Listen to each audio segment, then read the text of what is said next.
digging dirt up and then putting it on the compost. That's our favourite thing in the garden.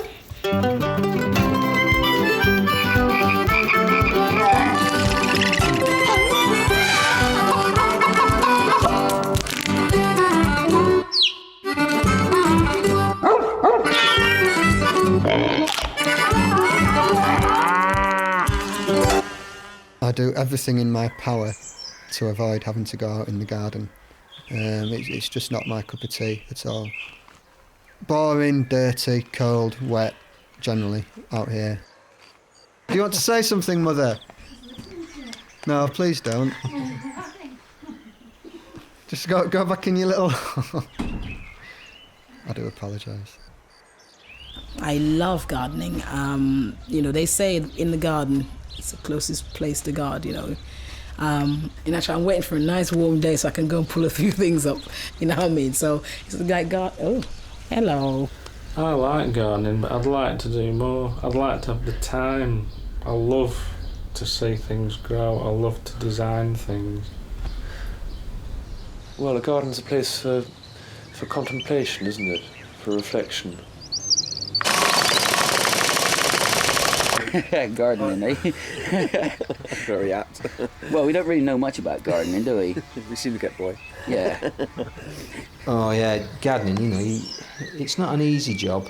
When you're digging all day, the old back tends to suffer at the end of the day. You make it as easy as you can, really.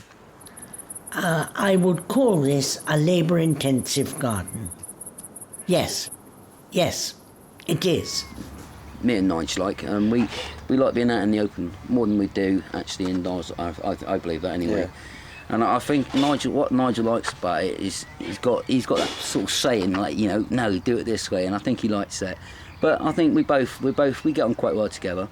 Sometimes you have a moan at me and that about it, but two minds are better than one. That's what I always say. Sure. But we make sure that the job is done, and it's done to the best of our capabilities, and the job is cleared, and the job is actually spot on when we leave. We have a yard that Des is very nicely decked out, haven't we, Bob? Yeah. Well, it's all right. I really like it. It's got loads of sun, got some ornamental grasses. It's quite small, but it's nice. No, it's not that small. Smallish. There aren't many ponds in the neighbourhood. And certainly in the height of summer, when it gets quite dry, any body of water attracts frogs from miles around. A Lonely Heart pond for frogs, yes. Singles bar sort of thing, yeah. I get a bird's eye view of some of the most extraordinary gardens. Sometimes you can be up one tree which has 8 gardens underneath it, and all the neighbouring gardens are gnashing their teeth about this big tree, and the person who owns the tree has a very defensive attitude towards it. We've got a little bit of decking, and then a bit of grass, and a bit of slabs. A bit of slabs. Yeah, just got everything. I pay it, right. Yeah. Okay. Slabs. And you can dig dirt, grass, sheds, bikes, flatstones. What's your favourite plant? I don't have any favourite plants. I like all the plants, except vegetables. I hate vegetables. I don't like any plants except vegetables. You only say that. No, it's true. I know. I quite like olive trees. I can't see the point of flowers, really. I like a good-looking garden which attracts all sorts of living things into it, to be a sort of magnet for life. I like contrasts of form and colour. And cat papu and dog papu. And bird papu. It's organic gardening, that's coming a long way, isn't it? Yeah. All people are I noticed in our gardens that we visit that there's a lot of people with their own compost heaps and that's putting their own sort of peelings and stuff like that. Well, it's like that garden we done up in Portishead. That one at the bottom, she had all that black stuff, and we opened it up, it was jet black, remember? Yeah. And that was that when we done all the shrubs and that in her garden. Yeah. And that stuff was really good. And that's good for organic stuff. Yeah. Yeah, it all helps, doesn't it? Yeah. They're about number one on the hit list of slugs. Crawling and sliming across leaves and eating. You know, not very good. You just follow him on, you just see these silvery trails. I can eat almost anything. Yeah, I think I'm the same too. I won't refuse, and the only thing I don't eat is Turkish delight. I like Turkish delight, see? I can't stand it. Yeah, I and like lychees. Turkish. Lychees. Yeah, what don't I like? No, I think I like most everything. Yeah, Brussels sprouts and that, I like them, but the missus don't like it. No, not Not at all. after. Yeah. Yeah, I know what you mean. Slugs, in my opinion, they're ugly looking things, but they're probably eating other creatures, aren't they? So they're probably doing your garden good to leave them. I don't think they are actually doing your garden good. Are they not? They're eating... If they eat your leaves I and know things, nothing about they can wreck gardening. your plants.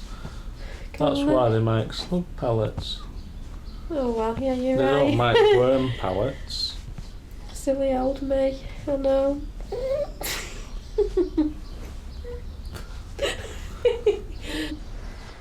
I suppose the next one along is a caterpillar, which seems a shame when you think a caterpillar turns into such a beautiful thing. But a caterpillar can make such a mess of it, you know, a lot of plants, you know, with leaves munched away again. Yeah, I like the idea of like a good crop of potatoes or a good crop of beans and peas. Whereas flowers aren't useful. I mean, they are. They are. They're useful in the sense that you They're can pretty. sit and enjoy it, but it's an awful lot of effort, isn't it? No, it's not.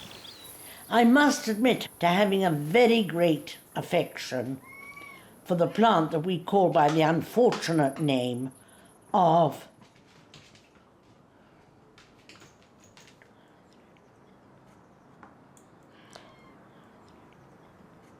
dog's tooth violet. Sorry for that delay. There is a shrub that I do like actually, and that's the burning bush. You ever seen them? The burning bush? It's called a burning bush. A burning bush? A burning bush it's called. And basically it goes green, and that, when it dies, goes to die off, it goes completely brilliant red. Oh, like flames now. Yeah, that's what they call it, a burning bush, because it actually goes from a nice dark green to a real burning red. Red. And that's called the burning bush. It turns to ash? It just goes to like branches, thin little branches, and then it goes green again and goes all over it again. But the tree never goes away; it stays there all the time. All right. So it's a bush that's there, and I should say a shrub, as well as a bush, what is there all year round. It's just mucky, messy, boring, rubbish. It's got a shed, Sounds which I'm really gorgeous. made up about, because I've like always wanted a shed all my life, and now I've got one. To read pornography in. Not to read pornography, to have a radio and listen to the football results with a paraffin heater in fingerless gloves. It's not chocolate, it's not grass, it's not anything, it's dirt. I'm telling stories. I was wondering what you think about communication. Communication?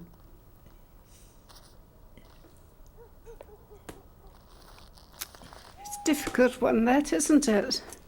Sorry?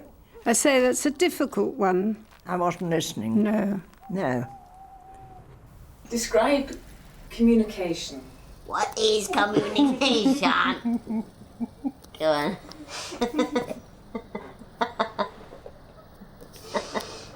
You don't have to start so much. We do speak the language of it. You've got the easy bit. And do you have the question again? I remember the question. I mean, the only thing that you can say about me is I speak lots and lots and lots and lots and lots and lots, and sometimes you can see this in the faces of the people that are around that I don't let them speak now. You're Australian, not Australian, I know whether Irish or French, I don't know what he was, I think. He come from a bloody broad, but he said a job of what he's bloody talking about half of the time, but he could speak a little bit of Asian, but not a bloody lot. I just can't imagine that from an UGG we've got, such a like French, for example. French is Yeah. very sophisticated, No, isn't it? well, French isn't actually as sophisticated as UG, if you ask me, but there you go, that's my view of the French. There are people that say that the French, aren't very sophisticated, and there's other people that say they are, but an UG, if the French language came from that, it's a bit surprising, really, isn't it? It would be UG, wouldn't it? No. There's a thing in Newcastle where everybody's called man, even a woman. If you're talking to a woman, you're going, alright, man? I mean, if I'm talking to my mother, I'd say, who, man? But, I mean, that's my mother. My mother's not a man. But, so, doing here, I've said that a couple of times, and it just slipped out. I'll say, if it's a woman or somebody pushes in, they say, who, man, who are you pushing? Say, I'm not a woman, I'm a man. I say, now you're a woman, man. Urban is the new language. Look at bling. Who's saying bling now? Everybody! Bling!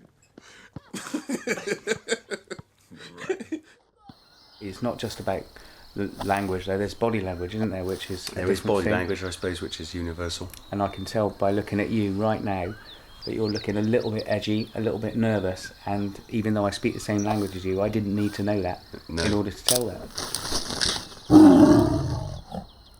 Would you agree that 80% of communication is non-verbal? Just thinking about that one. Well, you were looking at me then and communicating. You were frowning a little bit, so you were communicating, weren't you? Yes, I was. And I read your face to say that... Yeah, I guess you could say, 80% is non-verbal. Yes. Well, it's 100%, isn't it, if you're a North Sea diver mending oil rigs? I'm not biting. As far as communication goes when we're working sheep, it can either be vocal or whistle. So, to go left, and it goes round to the right, and that turns the sheep to the left. And that's how it works. It's communication between three different animals.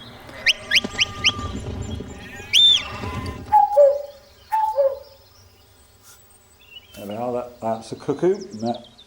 That's a cuckoo that you can call a cuckoo in with that. That does that call twice, and then you have to wait, and the cuckoo that will reply back to you,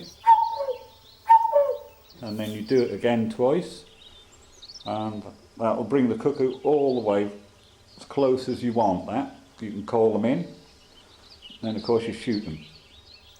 You know when a donkey's unhappy. If a donkey's bad-tempered, it will lay its ears right down like that.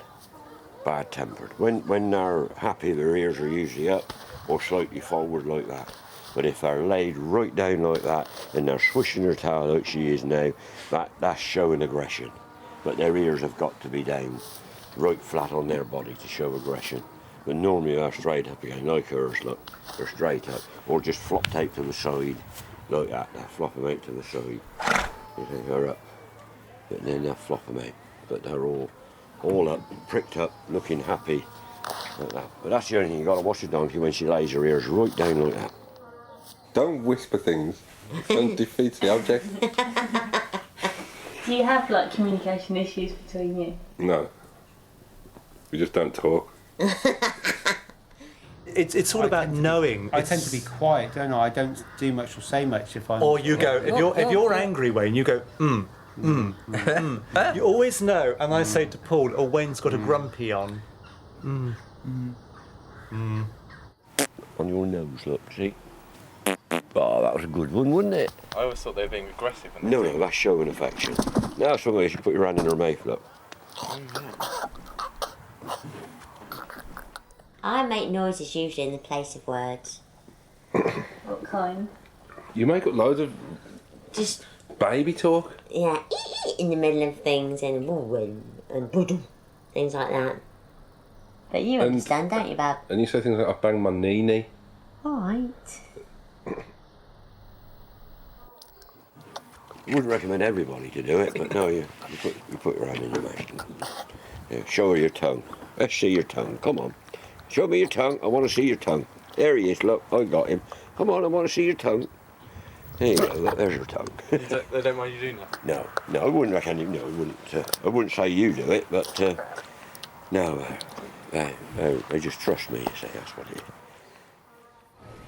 You need communication. I mean, it doesn't matter that you don't speak the language or you don't speak because you are blind or you don't hear. I mean, it's something you need to live. You need to communicate. You need to communicate with someone. There's something you need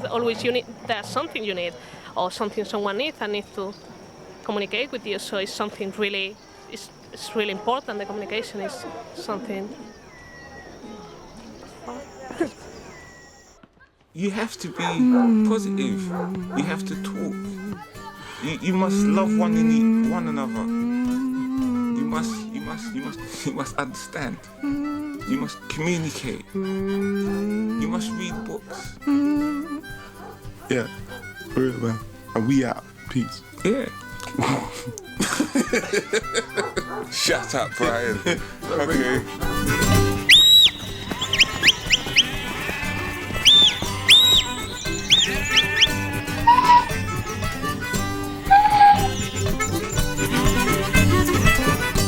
I've been like that. I've been cut like some people cut me like that. And you know, how are you speaking to Benny Fast? And just so you talking too loud today. I can't hear what you've been talking about. Then you've got the trouble. You should turn around and you must be bloody deaf then. Well, the difference between cats and dogs.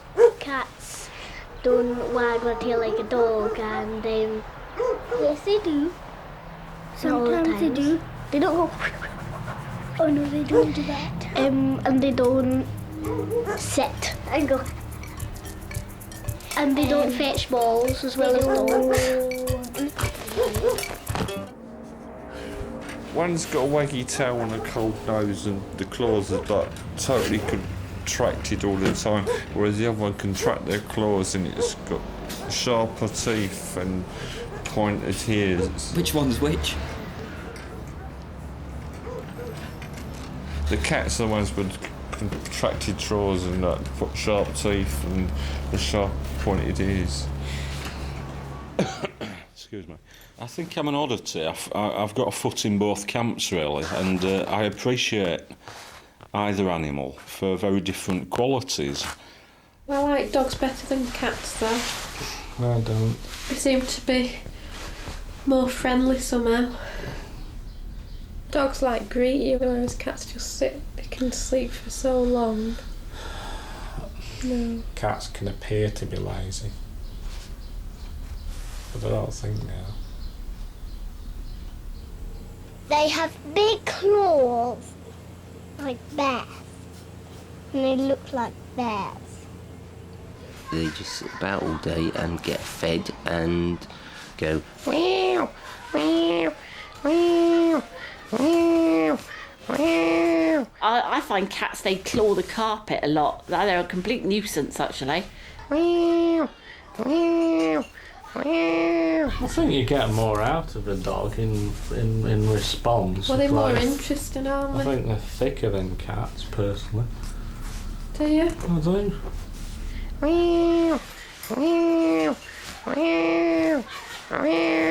And I go, shut up. I used to be a chaser myself, but I mean, it's about what? It's all about competitiveness, you know what I mean? You see these blokes and like I said, they've been let off a lead. You know what I mean? Like, it's and like, then, like, it's like it's just more than life, man. Watching hounds after a hare, you know what I mean? I've been bitten by dogs, I've been bitten by cats, I've been bitten by... you name it, I'll claim it. Once I was walking past a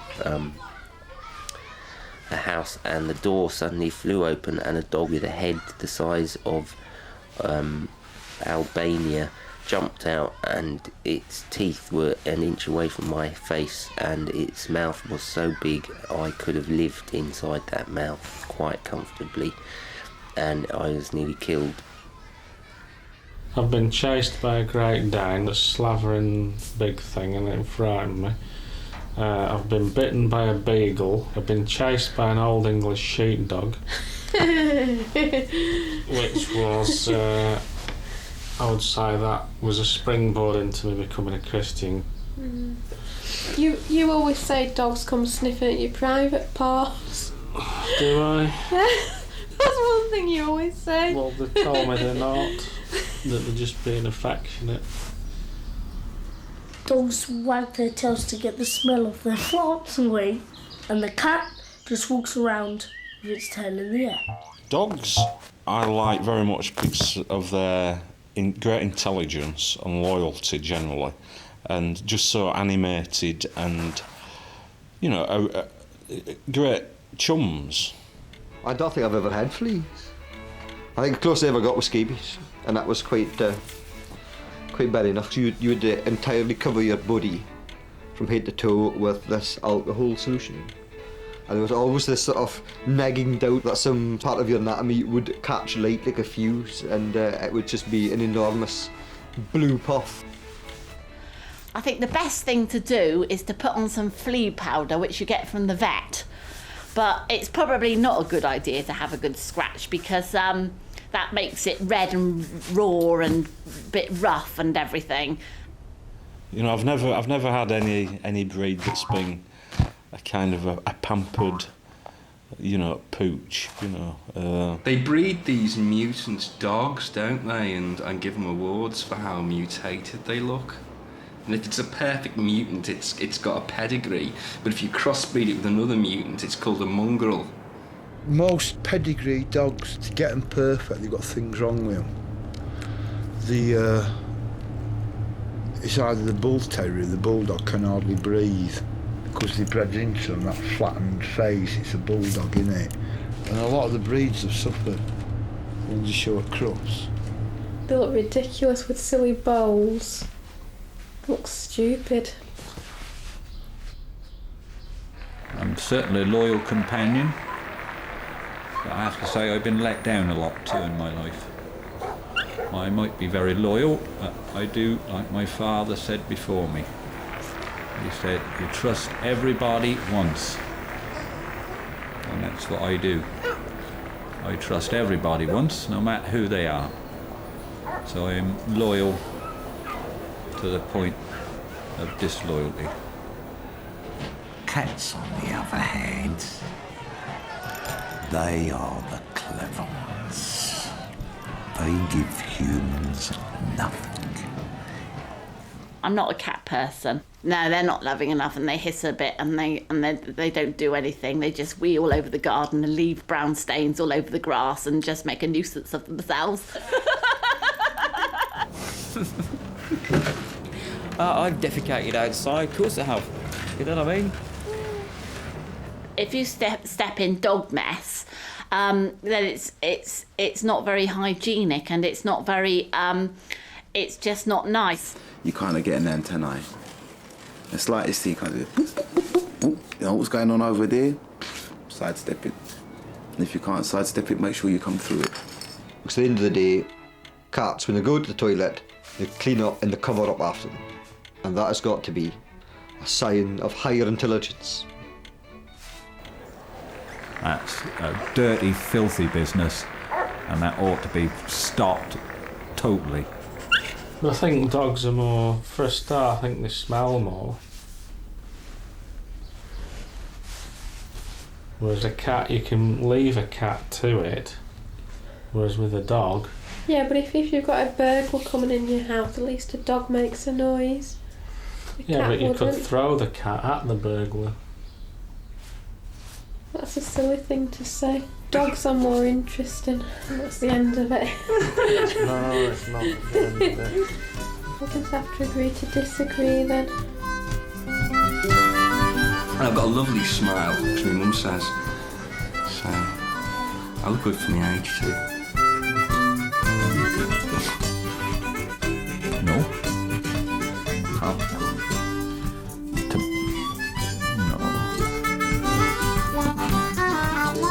No, I think I'm...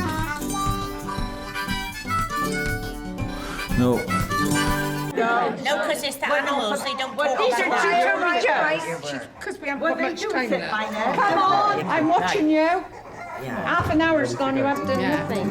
I think it's good to work because You get dignity from it, and I've done all kinds. I've worked in a hotel. I worked in this hotel in Teignmouth, and I'd be there at night, and you know, I'd work on the desk, I'd help in the kitchen, but I also clean toilets. And why not? I mean, I like different roles, and it just means I can channel the madness in different areas, you know. I really look forward to going to work because I really enjoy working with people that have got difficulties and struggles, and I feel like I can make a difference. I think just on a personal level, yeah, I do prefer provide a valuable service to them, definitely. I mean, it's not necessarily painful, but sometimes it can be a bit uncomfortable, me sort of like pulling at their cheek sometimes to get right to the back of the teeth. So enjoy the end result. I think that's what they'd enjoy. Teamwork. That's one thing about it I like. I wouldn't like to work on my own. It's over 100, isn't it? Well, it used to be more than 200. We've lost quite a few. Because we're all getting older now, look. Early on when you're young, you kind of get too excited and you use up so much energy getting nervous. As you get older, now that I'm older, you just try and stay nice, you try and stay calm. Go away! Now, when I was very young and first went with the folks, if there was 4 or 5 hooligans, sort of standing in the way, they would be told to move. And God help them if they didn't move. They'd get a bite on the bum, and probably a smack round the ear hole with a cape, from the policeman. The thing about being in a lab is you're your own boss. You're free to sort of run several things at once, and it's a very sociable atmosphere in many labs. Yes, and ours was a great place to work. And in some labs you can have music playing, because a lot of what you're doing isn't using your brain at the time. They use mice, don't they, for things? What, eyeliner? It's not nice, really, is it? What, lipstick on a Yorkshire Terrier? Oh, no. I think we should all be in clinical trials. We have a moral obligation. Fortunately, I've never been asked, but I take so many drugs anyhow. I am a clinical trial. You cannot have an effective working police dog which is non-aggressive. As they get older, all they want to do is be the leader of the pack. It's their instinct. And every now and again, he probably just challenges me for the leadership of the pack. So every now and again we have a little tete-a-tete. I feel that if I've given my best performance and it's a good one, then obviously I get the reward, the pat on the back, knowing that you've tried to do your best for your coach. They've given you the training, the least you can do. I do define goals and targets, but then when you get going, it's fun. It's just good fun, really. It doesn't feel like work. It just feels like you're just being really silly. So sorry. My job is, I'm in the entertainment business, so, I'm a singer, actress, whatever. That means I do a lot of traveling. I have to fly to different countries sometimes. I'm all right walking on the flat and downhill, but I can't go uphill. As soon as I start to go uphill, I get chest pain. It starts to tighten up. But what I do, where I live, there's a downhill slope down to what they call the co-op. I walk down there and come back on the bus. It can be stressful, yes, as a runner, because you strive to... When we work in a factory, we are looked after, aren't we? We have the dentist, the chiropodist, chest x-rays, get all our injections done and everything, without even going out of the factory, which is good. The ideal weather for me is dry, about 65 to 68, I'm perfect. Anything over that or under that, I'm struggling, especially in cold mornings. I shouldn't really go out in cold mornings, I've been told. I shouldn't go out in cold mornings, I shouldn't go out in the wind, and also, I should, just do what I can do. And I'll say some days I can move mountains, the next day I can't do anything. You start Monday, Tuesday, you do mornings. Wednesday, Thursday, you do afternoons. Friday, Saturday, Sunday, you do nights. But I've done this, you don't know if you're coming or going. Every 2 days you got to change your sleep pattern. It's awful. It is very repetitive. Oh, yeah. yeah, it's very repetitive. The foreman's always watching you. But all we the time, what you couldn't do. wander about. We can't wander about. But if we make a mistake, then we would be severely reprimanded. You know, you hear about chefs being crazy. He was crazy. You know, he would throw knives around. You know, thankfully I didn't have a lot of dealings with him because I was, you know, dealing on other sort of areas in the hotel, and I just kept out of his way. My friend got it in the neck. I like that feeling of like accomplishing something, but if I had the choice, I would rather not work and just really just have a really nice life. Yeah, I think sometimes you feel a bit like you're a slave to someone else, really. If you work every day and you're doing something you don't enjoy, then life must be so miserable, you know. And if you're doing something you don't enjoy, I don't know why you don't just give it up and do something you do enjoy, because, you know, you may as well enjoy life because you don't live for very long. So you may as well enjoy what you're doing when you are working. And I really enjoy what I do. And if I ever did something that I didn't enjoy, then I'd give it up immediately and do something that I really did enjoy because I like to enjoy life, you know. I'm looking for a job of a sort of clerical nature, administrative perhaps, preferably to do with customer relations.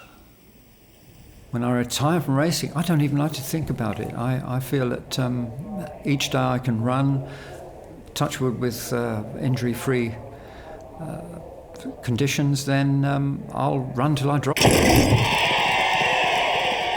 Tactics are very important in a race. I'm terrified of retirement. Terrified. I really like my work, and I don't want to retire now.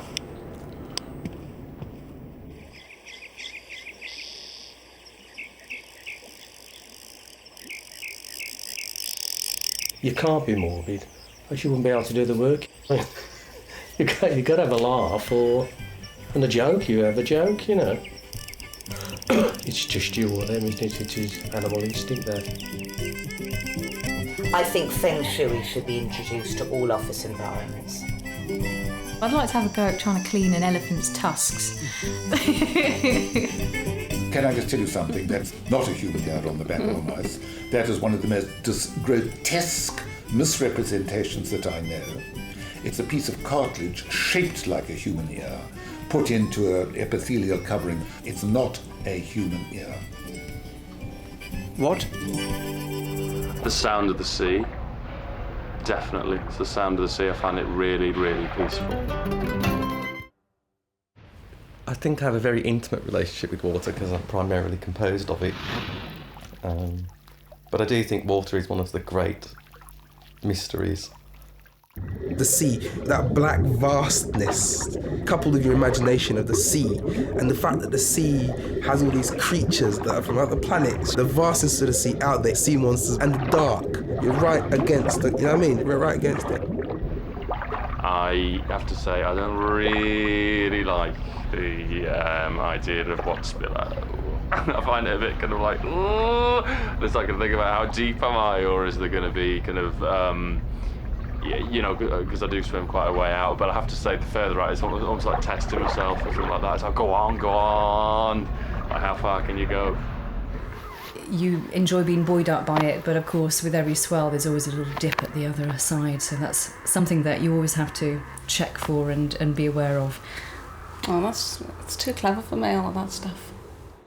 How is water water? It's an eternal mystery that every time I look at it, it just completely amazes me. It behaves unlike any other material that we've got on the planet. It has a property that nothing else has, which is a form of quantum coherence. But water seems to have the quantum coherence field moves outside of the molecule, and the water can be seen to be acting as a whole. And this is extraordinarily unusual. I think it's a great medium. It supports you. It's fun. It's a beautiful environment to be in. So for me, I love water. I don't love water. I'm scared in the water. I was scared of the sea because it was really big, and I was really little. and it was just really huge, and it was cold and it was unpredictable, and you know you'd get splashed and knocked over, and I got dumped a few times by the waves, and I didn't like that at all, not one bit, and it would all be in my eyes, and no, it wasn't very nice. But once I'd learned to swim, I was much happier, and now I can't. I always go swimming in the sea now.